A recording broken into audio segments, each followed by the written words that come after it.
এক বছরে রেলের লোকসান ১,৫২৪ কোটি টাকা। ২০২২ থেকে ২৩ অর্থবছরে রেলের আয় ছিল ১,৭৮৩ কোটি টাকা, আর ব্যয় ছিল ১,৩০৭ কোটি টাকা।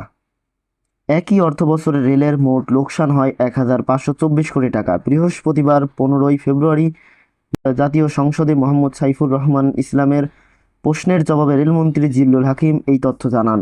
তিনি জানান, ব্যয়ের মধ্যে রেলের অবসরপ্রাপ্ত কর্মকর্তা কর্মচারীর বেতন ভাতা পেনশন সহ ইত্যাদি অন্তর্ভুক্ত ছিল।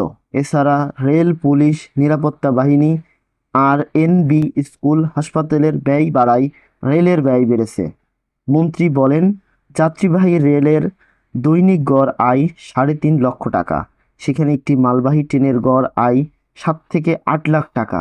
তবে ৩৫০টির অধিক যাত্রীবাহী ট্রেন চলাচল করলেও মালবাহী ট্রেন মাত্র ২০ থেকে ২৫টি চলাচল করে। ফলে রেলের আয় কম হচ্ছে। দেশের ৬৪টি জেলার মধ্যে ৪৩টি জেলায় রেল সংযোগ রয়েছে বলে জানান মন্ত্রী।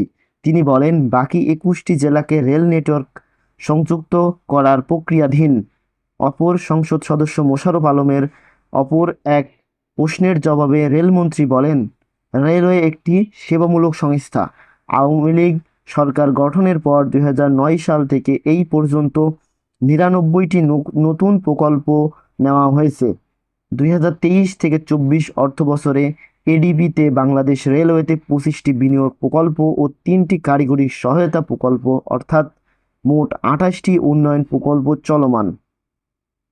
গত এক যুগে সরকারের দেশের ৯৪৮ কিলোমিটার নতুন রেল লাইন নির্মাণ ও ৩৪০.১৭ কিলোমিটার মিটার গেজ রেলওয়ে ও ডুয়েল গেজ রূপান্তরিত ১,৩৯১.৩২ কিলোমিটার রেলওয়ে পুনর্নির্মাণ, ১৪৮টি নতুন স্টেশন বিল্ডিং নির্মাণ ও ২৩৮টি স্টেশন বিল্ডিং পুনর্নির্মাণ,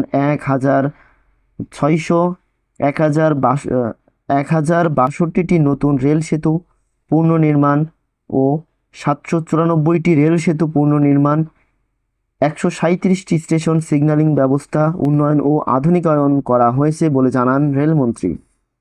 তিনি বলেন, রেলের সেবা ও আরও আধুনিক করার জন্য বর্তমান সরকারের প্রকল্পগুলোর মধ্যে রেলের সক্ষমতা বাড়ানো, নতুন রেল লাইন নির্মাণ, রোলিং স্টক সংকট ও নিরসন, বাংলাদেশ ভারতের মধ্যে নতুন রেল সংযোগ স্থাপন, সিগন্যালিং ব্যবস্থা আধুনিকায়ন ও নতুন ট্রেন চালু করা, রেল ডিজিটালিং, স্টেশন ছাড়াও ২৮টি নতুন ভবিষ্যৎ প্রকল্প নেওয়া হয়েছে।